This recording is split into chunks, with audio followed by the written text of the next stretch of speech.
Good evening everyone. In my next live video I am going to cook boiled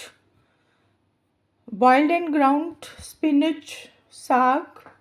So I have just boiled spinach and we will ground in this mixie, and I have taken onion, garlic, ginger and green chili, tomato along with powdered spices, salt to taste and purified butter for tadka. So in my next live video I am going to cook palak ka saag in a very simple recipe, so please watch the recipe. Till then, bye, see you in my live video. Take care. Bye.